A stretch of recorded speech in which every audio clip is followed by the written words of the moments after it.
तो कांग्रेस सांसद और लोकसभा में नेता विपक्ष राहुल गांधी और केंद्रीय मंत्री रवनीत सिंह बिट्टू के बीच विवाद हो गया। राहुल ने संसद परिसर में रवनीत सिंह बिट्टू को गद्दार कहा, जिसका केंद्रीय मंत्री ने भी जवाब दिया। बिट्टू ने राहुल से कहा कि आप देश के दुश्मन हैं। इसी दौरान राहुल ने हाथ मिलाने के लिए बढ़ाया, लेकिन बिट्टू ने हाथ नहीं मिलाया। बता दें कि रवनीत बिट्टू कांग्रेस में रह चुके हैं। वो 2024 चुनाव से पहले बीजेपी में शामिल हो गए थे। आज राहुल गांधी ने उन्हें अपना गद्दार दोस्त कहा। इस पर बीजेपी नेता ने तुरंत और तीखा जवाब देते हुए राहुल गांधी को देश का दुश्मन कहा। इसके बाद राहुल गांधी ने बिट्टू की ओर हाथ बढ़ाते हुए कहा, नमस्ते भाई, मेरे गद्दार दोस्त, चिंता मत करो, तुम वापस कांग्रेस में आ जाओगे। बिट्टू ने हाथ मिलाने से मना कर दिया और तीखी प्रतिक्रिया दी। तो राहुल गांधी और बिट्टू के बीच की ये तीखी नोकझोंक अब चर्चाओं का विषय बन गई है। बता दें कि राहुल गांधी ने रवनीत बिट्टू को अपना गद्दार दोस्त कहते हुए उनसे हाथ मिलाने के लिए हाथ बढ़ाया, लेकिन रवनीत बिट्टू ने उनसे हाथ नहीं मिलाया, बल्कि पलटवार करते हुए उन्हें देश का दुश्मन कह दिया। राहुल गांधी ने यहाँ तक कहा कि रवनीत बिट्टू, तुम मेरे गद्दार दोस्त हो, लेकिन तुम चिंता मत करो, तुम कांग्रेस में वापस आ जाओगे। वहीं रवनीत बिट्टू ने राहुल गांधी पर पलटवार करते हुए कहा कि आप देश के दुश्मन हैं। तो इसी खबर पर ज़्यादा चर्चा के लिए हमारे मैनेजिंग एडिटर रमेश ठाकुर जी हमारे साथ जुड़ गए। रमेश जी, आज सदन के बाहर एक तीखी नोकझोंक देखने को मिली। एक समय पर एक ही पार्टी में शामिल दो नेताओं के बीच ये तीखी नोकझोंक अब चर्चाओं का विषय बन गई है। जब राहुल गांधी ने रवनीत बिट्टू को देखा तो उन्हें अपना गद्दार दोस्त कहते हुए हाथ मिलाने के लिए हाथ बढ़ाया, लेकिन रवनीत बिट्टू ने हाथ नहीं मिलाया, बल्कि पलटवार किया और कहा कि आप देश के दुश्मन हैं। कैसे देख रहे हैं सर? साहिल, मुझे लगता है कि देखो, बहुत कभी अच्छी बॉन्डिंग हुआ करती थी इन दोनों में, और राहुल गांधी के घर के दरवाजे इनके लिए हमेशा खुले रहते थे। जब कभी दोस्त होते थे, पार्टी एक सेम चलते रहती थी। लेकिन बाद में मैं इसको पूरे अगर देखा जाए तो मैं ये समझूंगा कि एक राजनीतिक चुटकी है और कुछ नहीं है।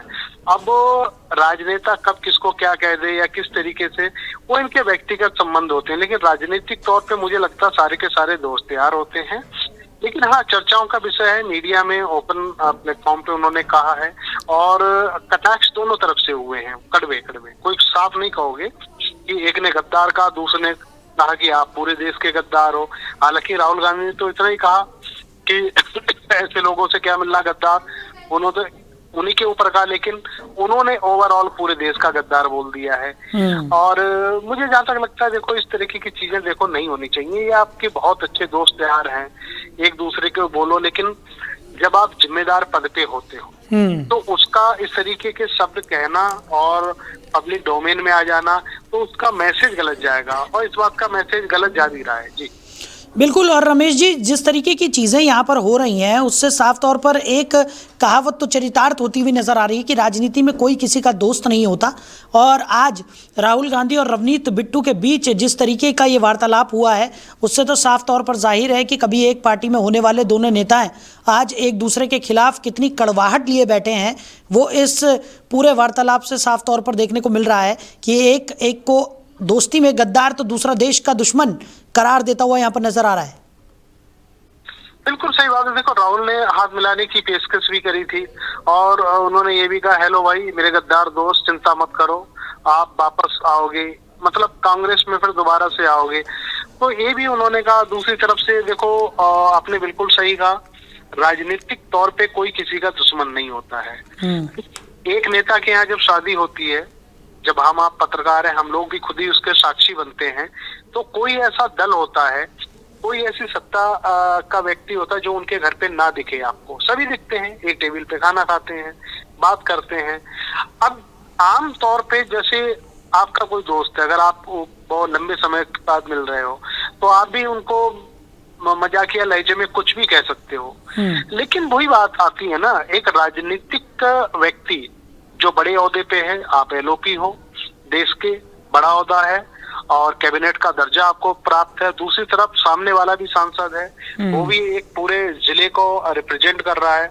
और फिर इस तरीके से जो एक बंद कमरे में चीजें होनी चाहिए वो आप पब्लिक में आके कह रहे हो, बिल्कुल। तो उससे थोड़ा सा मुझे लगता है एक मैच्योर पॉलिटिशियन को बचना चाहिए। बिल्कुल, और सबसे बड़ी बात यही है कि जिस तरीके से राहुल गांधी ने और जिस जगह पर राहुल गांधी ने ये मजाकिया अंदाज में कहा, अब उनका मजाकिया अंदाज था या वो किसी तरह की एक टॉन्ट यहाँ पर रवनीत बिट्टू को मार रहे थे, वो तो राहुल गांधी ही जाने। लेकिन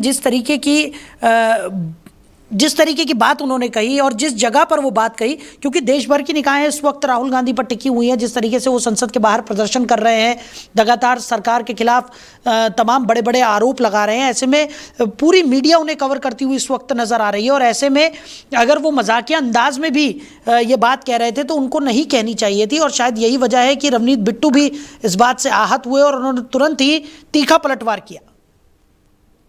बहुत तीखा पलटवार है, कोई हल्का नहीं है। और मुझे तो ये लगता है कि आज से इस तरह की जब बातें होती हैं तो क्या होता है, ये लोग पूरी जमात से जोड़ देते हैं। अगर रवनीत बिट्टू यहाँ तक ही अगर सीमित रहे तो ठीक है, कहीं ऐसा ना हो कि वो पूरी सिख जमात को जोड़ दे कि राहुल गांधी ने न सिर्फ रवनीत बिट्टू का अपमान करा बल्कि पूरे पगड़ीधारी सारे सिखों का उन्होंने अपमान करा, कहीं ये बात आगे ना बढ़ जाए। तो ये सब चीजों को लेके कई चीजें हम पहले भी देख चुके हैं। जब ओबीसी पे अगर कोई मुद्दा उठाते हैं तो प्रधानमंत्री स्वयं खड़े होके कहते हैं कि नहीं, ये राहुल गांधी ने पूरी ओबीसी जितने भी जमात है उसका उन्होंने अपमान कर दिया है।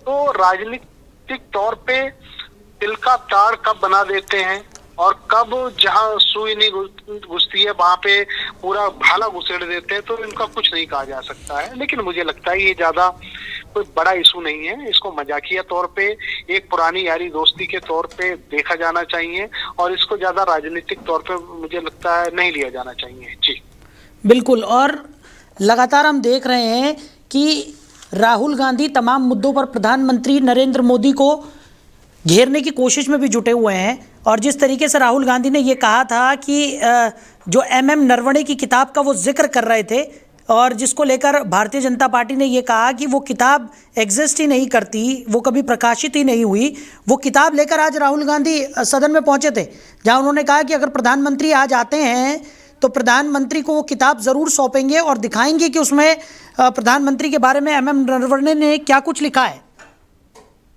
देखो, मुझे लगता है ये बताने की जरूरत नहीं है क्योंकि उनकी मशीनरी बहुत बड़ी है। एक एक पन्ना अनपब्लिश्ड बुक का दिया जा चुका होगा, बताया जा चुका होगा, क्योंकि वो जो हुआ बहुत सडनली हुआ, अचानक हुआ। क्योंकि राजनाथ सिंह को भी इल्म नहीं था कि जिस बुक को मैं नकार रहा हूँ ये बुक मार्केट में है ही नहीं। अब देखो रातों रात क्या हुआ, बुक पब्लिश होके हाथ में भी आ गई। हालांकि वो ऑफिशियल है, अनऑफिशियल है इसको आप नहीं कह सकते हो, लेकिन इतना जरूर है जो राहुल गांधी ने कोट करा नरवणे जी की बुक को लेके वो लिखी गई है, उसके पन्ने सार्वजनिक हो चुके हैं और वो बात भी सार्वजनिक हो चुकी है जिस बात को वो कोट कर रहे हैं। अब यहाँ सरकार पूरी तरीके से फंसती हुई नजर आ रही है